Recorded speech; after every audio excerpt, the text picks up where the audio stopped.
لەبارەی مانۆرە سەربازیەکە بینی هەرسێ وڵاتەکە چین، هەروەها رووسیا، هەروەها ئێران، هێزە دەریایی و ئاسمانیەکانی هەرسێ وڵات مانۆرێکی سەربازی لەمبارەیەوە ئەنجام دەدەن.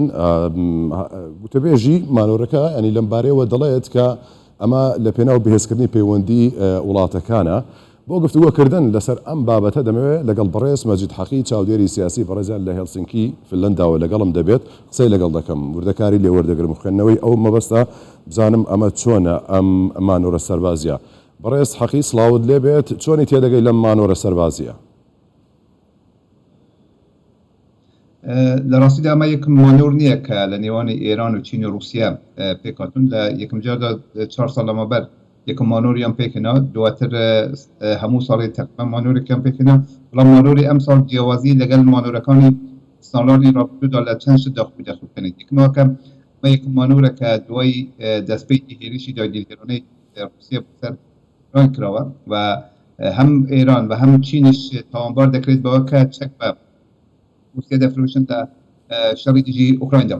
لەلایەکی دیکەوە چین دەماوەی چەند ساڵی ڕابردوودا لە ڕاستیدا لە ساڵ 2004 تا ئەم ئێستاش هەوڵیداوە کە نفوذی خۆی لە ڕۆژهەڵاتی ناوەڕاستە بەهێز بکاتن. هەر وەک دەزانن چەند هەفتە لەمەبەر لە نێوانی ئێران و سعودی دەتوانین پەیمانی هاوکاری پێبینێ و پەیوەندیەکانی دیپلۆماتیۆن بکەنەوە و دەماوەیەکی کوردا لەوانەیە باجۆستخانەکانی هەردوو وڵات بکرێنەوە. هەر وەک دەبینین لەمەوەدا گۆڕانکاری یەکجار زۆر لێوەدا بووە. ئەوە دەگەڕێتە بەوەی کە لە ساڵی 2001 بەدواوە بەرەبەرە پێویستی ئەمریکا بۆ نەوتی ڕۆژهەڵاتی ناوەڕاست کەم بووە. ساڵی 2001 دوجار کە ئەو پەڕی یا بڵین کڕینی نەوتی ئەمریکا لە ڕۆژهەڵاتی ناوەڕاست 5 میلیۆن بۆشکە بوو. ساڵی 2022 ئەم ڕادەیە گەیشتووە تقریبا 10 میلیۆن، یعنی 170 زیاتری کەم کردووە. بەپێی ئەوەش ئێستا 165 نەوتی چین کە پێویستی بۆ بەرهەمهێنانی پیشەسازیە لە وڵاتانی ڕۆژهەڵاتی ناوەڕاستە بە سعودی و ئێراندا دەبێت. بۆیە ئەم پێویستیانە وا دەکاتن کە چین لەوێدا نەخشێکی زۆرتر هەبێتن.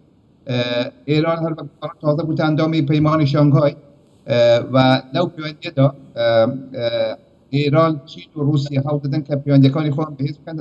لەوانەیە ئێوە باشە بەڕێز حەقی بەهێزبوونی پەیوەندی ئەم سێ وڵاتە ئاچکاریگەریەکی لەسەر هەژمونی ئەمریکا لە ناوچەکە دەبێت بە تایبەتی لە ڕۆژهەڵاتی ناوەڕاستە و پەیوەندیەکانی دیکە و هەموو ئەو ئەوروپا لەلایەک سەبارەت بە ئۆکرانیا و هەموو هاوکاری و یارمەتیەکانی دیکەی ئەوروپا بۆ ئۆکرانیا. ینی ئەگەر ئەم سێ وڵاتە پەیوەندیەکانی هێندە بەهێز بێت بە تایبەتیەوەی کە دەشی بینن ئێستا مانۆری سەربازی ئەنجام دەدەن، ئەمریکا چۆن دەڕوانێتە ئەم هاوپەیمانی و ئەم پەیوەندیە بەهێزەی نێوان ئەم سێ وڵاتە؟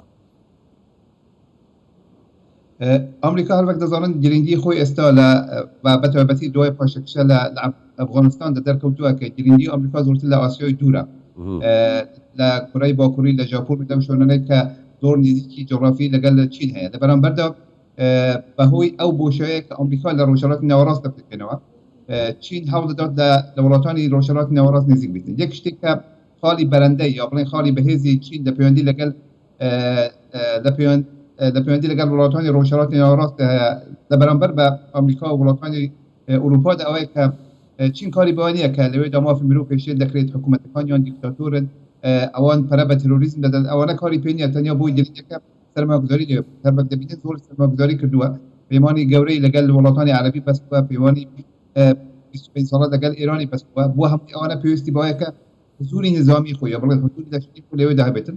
بێگومان ئەمریکا بەهۆی ئەوە کە پێویستی بە ئەنرژی ڕۆژهەڵاتی ناوەڕاست کەم بە ئەو گرنگیی تایبەتی پێ نادات. تەنانەت دەتوانم بڵێم چین بە دوای ئەوەی کە سەرۆکی ئەمریکا کە چین لە ڕاستیدا هەڕەشەکەی زیاترە. باشە ئەگەر وابێ چین بە ئاسانی دەتوانێت جێ ئەمریکا بگرێتەوە بە تایبەت لە ڕۆژهەڵاتی ناوەڕاستدا؟ بە تایبەتی لەوێ دەوێت بگرێت لەبەرەوە کە ئەو کەمەربەندی ئابووری دەوێت دابنێتن لە نێوانی چین و ڕۆژهەڵاتی ناوەڕاست و تا بگات بە ئەفریقاش، چونکە کاتێک کە ئەم دەواازەیە هەموو کراوە لە ڕووی ژیۆپۆلیتیکە و لە ڕووی هاتووە بە تایبەتی لە حاکمیەتی دەریاکاندا دەتوانێتن مەودایەکی دەرفەتێکی یەکجار زۆر هەبێتن بۆ چین هەم بگات بە وڵاتانی ڕۆژهەڵاتی ناوەڕاست کە بازارێکی یەکجا زۆر گەورەیە پێویستی بە گەشەکردنی زۆر هەیە چونکە ئەوانە تەنیا نەوتیان هەیە بۆ فرۆشتن بەڵام گەشەکردنی پێویستیان زۆر هەیە ژێرخانەکانیان دەبێت ساز بکرێتن بە هەروەها وڵاتانی ئەفریقایش هەموو ئەو وڵاتانە یەک شتی هاوبەشیان هەیە لەگەڵ چین ئەوش ئەوەیە کە حکوومەتەکانیان چونکە دموکراتیک نین کۆمەلگای مەدەنی سەرکوت دەکرێت هەر وەکو چۆن لە چین سەرکوت دەکرێتن ئەوانە لە کاتی وادا تەرجیح دەدەن نێزیک بن بە چین تا وڵاتانی ڕۆژهەڵاتی ڕۆژاوایی وەکو ئەوروپا و ئەمریکا کە پێداگری لەسەر پرسەکانی مافبر و ژین دەپارێزیش دەکەن. بەڵێ بەڕێز مەجید حەقی چاودێری سیاسی لە هێلسینکی فنلەنداوە لەگەڵمان بیمان دوو نەبی بەڕێز حەقی.